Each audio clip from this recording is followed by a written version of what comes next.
Magandang gabi, Philippine Air Force. Alamin natin ang magiging lagay at taya ng panahon ngayong gabi ng Huwebes, 07 August 2025. Ang minomonitor natin low pressure area na nasa loob ng Philippine Area of Responsibility ay huling namataan kaninang hapon sa coastal water ng San Fernando City, La Union.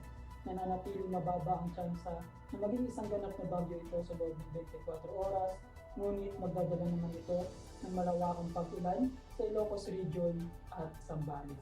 Sa natitirang bahagi naman ng bansa, asahan pa rin ang southwest monsoon or hangin habagat.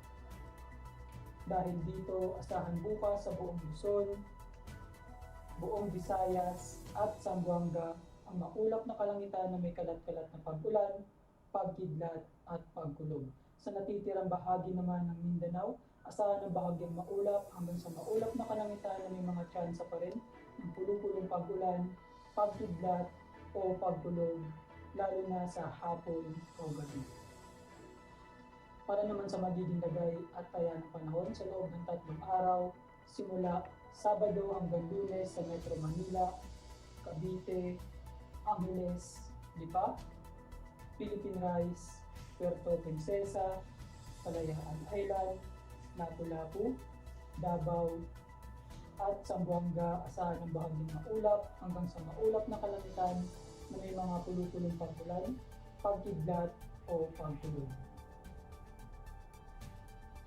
Lulubog ang araw ng 1822 at sisikat bukas ng umaga ng 0540. Meron tayong 96% increasing moon illumination.